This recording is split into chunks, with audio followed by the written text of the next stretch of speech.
Wes Anderson has one of the most distinct styles of any modern director. His fans adore his uniqueness, creating all kinds of parodies and tributes to his work. What is it about Wes Anderson's movies that make them so unforgettable? The first thing people notice about his films is his visual style. He loves symmetry and bright colors, especially yellow. He also likes a flat, stage-like feel to his scenes.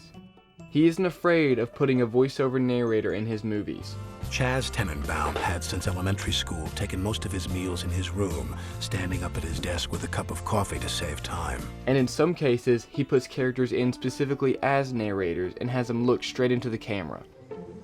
Crisscrossed by shallow tidal creeks. Chickchaw territory. He loves lateral tracking shots that give spatial awareness to a scene. In a world where many directors work hard to make sure that the audience doesn't notice the camera work, Wes Anderson uses it to reinforce his style. This bleeds into the music that is in each of his movies. Alexandre Desplat has scored many of his films. Each film's score adds to the specific aesthetic. For example, Moonrise Kingdom has a light-hearted, adventurous score.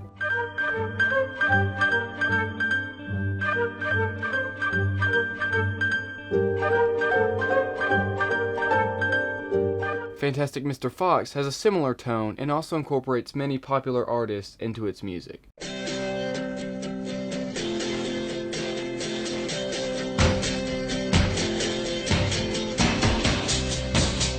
Whatever the film, the music always adds an extra layer of style.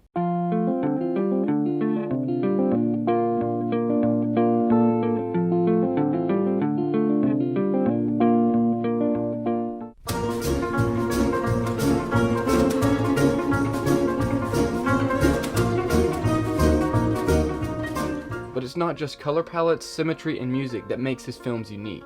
His stories have their own rhythm and feel. Wes Anderson has a specific style of humor and storytelling, but his movies are more dramas than they are comedies. That's what makes his stories so rich.